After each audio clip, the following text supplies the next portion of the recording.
Ya, pemirsa, Ketua DPD Partai Gerindra Jawa Tengah dan Kapolda Jawa Tengah Irjen Ahmad Lutfi menjadi salah satu calon potensial dalam Pilgub Jawa Tengah 2024, pemirsa.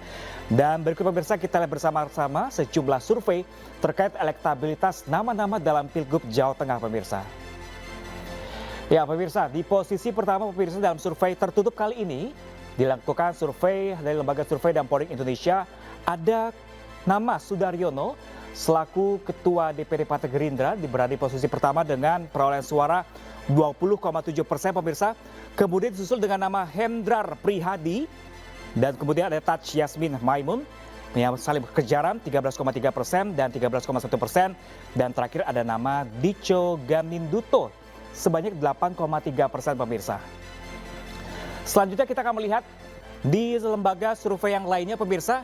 Di nama pertama kita bersama-sama ada nama Irjen Ahmad Lutfi yang disusul dengan ketiga nama dari lembaga survei sebelumnya yang sudah ada. Dengan perolehan suara Ahmad Lutfi ini mencapai 29,8%.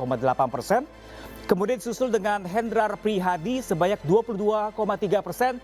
Dan tipis sekali dengan Pak Sudaryono 20,9%. Kemudian ada nama Dico Ganinduto juga di 14,6% dan tidak menjawab sebanyak 11,4% pemirsa. Kalau tadi dari Gubernur Jawa Tengah kita akan melihat di grafis salah satu ini yang cukup menarik dan mencengangkan, ada nama Ibu Siti Atikoh yang digadang-gadang akan masuk ke dalam bursa Wakil Gubernur Jawa Tengah sebanyak 30,4%. Seperti kita ketahui, Siti Atikoh adalah istri dari Ganjar Pranowo yang sempat berkontestasi dalam calon presiden tahun ini pemirsa. Kemudian disusul dengan Taj Yassin Maimun sebanyak 22,7%. Kemudian ada M. Yusuf Kuldori sebanyak 17,1%. Dan ada Kashita Ariwika 13,2% pemirsa, dan calon lainnya 9,4%. Dan jumlah polling dan survei ini masih fluktuatif pemirsa hingga akhir tahun nanti seperti apa. Kita akan melihat bersama-sama bursa Pilgub Jawa Tengah akankah seramai dengan survei pada kali ini pemirsa. Ya pemirsa, KPU Bangkalan mulai laksanakan pemutakhiran data pemilih dalam Pilkada 2024 mendatang. Selengkapnya sesaat lagi, tetaplah bersama kami.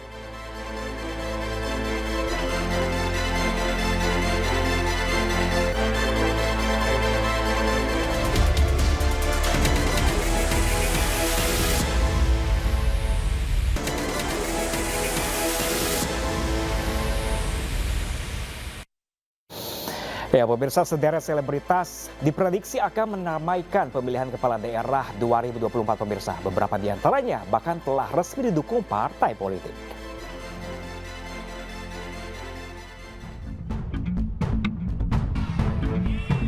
Tak berbeda dengan pemilihan legislatif, pemilihan kepala daerah atau Pilkada 2024 diprediksi akan diramaikan oleh tokoh selebritas. Terbaru, komika Marcel Widianto resmi diusung Partai Gerindra untuk maju dalam Pilkada Kota Tangerang Selatan. Marcel akan disiapkan sebagai calon wakil wali kota Tangerang Selatan. Marcel dipilih salah satunya karena mewakili sosok anak muda yang punya daya juang tinggi. Pengusungan ini sekaligus menjadikan Marcel sebagai salah satu kader Partai Gerindra. Penyanyi Krisdayanti juga tengah bersiap ikut dalam Pilkada. Anggota Komisi 9 DPR RI 2019-2024 ini telah bertekad bulat maju menjadi bakal calon wali kota Batu, Jawa Timur. KD telah menyerahkan dokumen pendaftaran sebagai calon wali kota Batu ke DPC PDP Kota Batu. Musisi Ahmad Dhani pun tak ketinggalan. Mantan suami Maya Estianty ini disiapkan Partai Gerindra untuk maju dalam Pilkada Kota Surabaya. Ahmad Dhani kini duduk di kursi parlemen usai menang di Dapil Jatim 1 pada pemilihan legislatif 2024. Penyanyi jebolan ajang pencarian bakat Siti Rahmawati atau Siti KDI juga percaya diri ikut Pilkada 2024. Siti digadang-gadang akan maju dalam Pilkada Polewali Mandar mendampingi Sekda Polewali Mandar Andi Bebas Manggazali. Siti pun rela pulang kampung demi keseriusannya dalam kontestasi ini. Selebritas Raffi Ahmad juga kencang diisukan akan maju dalam Pilkada. Raffi mendapat sinyal positif akan diajak Bupati Kendal Dico Ganinduto maju sebagai calon gubernur dan calon wakil gubernur Jawa Tengah. Namun ketika kembali dicecar awak media, Sultan Andara ini terkesan enggan menanggapi. Terjunnya artis atau selebritas dalam kontestasi politik bukan fenomena baru. Mereka yang dulu hanya dikenal lewat karya dan penampilan mereka di dunia hiburan, kini banyak yang telah duduk di kursi eksekutif maupun legislatif. Pengamat politik Henry Satrio menilai, pencalonan artis dalam kontestasi politik adalah hal yang wajar, karena telah memiliki modal popularitas yang lebih maju ketimbang elektabilitas. Meski demikian, popularitas bukanlah jaminan bagi para pesohor bisa memenangkan pilkada. Jikapun akhirnya mereka terpilih, diharapkan para pesohor ini juga memiliki kapasitas untuk memimpin daerah mereka. Tim Liputan iNews melaporkan.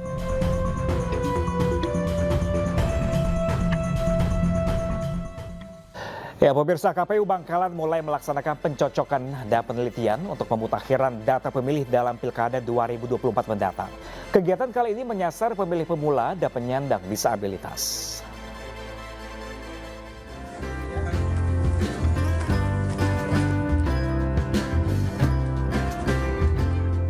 Proses optimalisasi pemutakhiran data pemilih ini dilaksanakan secara serentak di Kabupaten Bangkalan, Madura.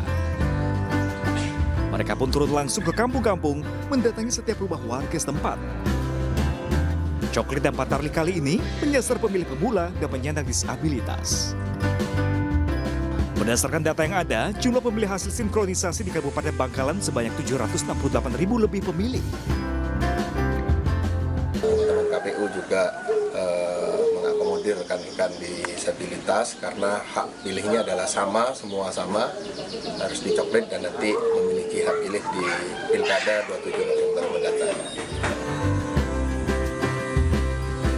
Dalam proses kali ini, KPU Bangkalan melibatkan hampir 3.000 petugas.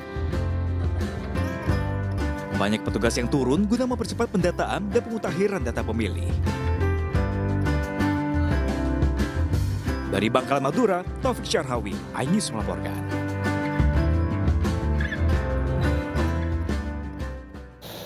Ya, pemirsa, KPUD Bangkalan, Jawa Timur juga resmi meluncurkan maskot Pilkada Bangkalan 2024 berupa ayam gaok yang diberi nama Bang Jago, pemirsa. Dan pemirsa, informasi ini juga sekaligus menutup Kawal Pilkada hari ini. Saya Pram Senjana, kerabat kerja petugas, pamit undur diri. Kawal Pilkada kami sampaikan, Anda tentukan.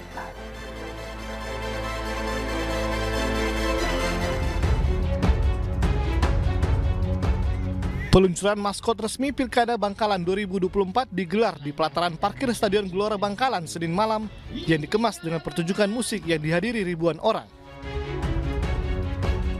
Penentuan maskot ayam gaok ini dipilih melalui sayembara terbuka ke masyarakat sebelumnya hingga akhirnya menjadi pilihan utama.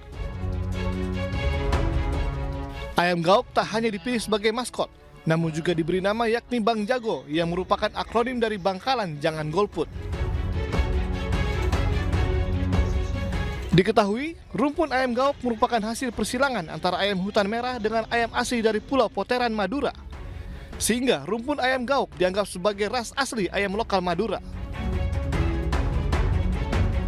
Merupakan sangat cocok sekali, karena apa? Ayam gaok itu adalah ciri khas ayam khas asli Madura, khususnya di Kabupaten Bangkalan. Dan semoga pelaksanaan pemilihan kepala daerah ini mengacu pada kearifan lokal sehingga bisa dilaksanakan dengan tertib, aman, jujur, dan adil.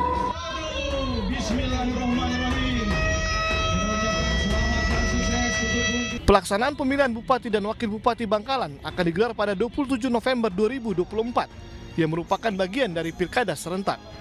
Berdasarkan data KPU, jumlah pemilih dalam daftar penduduk potensial pemilih hasil sinkronisasi dari Kabupaten Bangkalan sebanyak 768.000 lebih pemilih.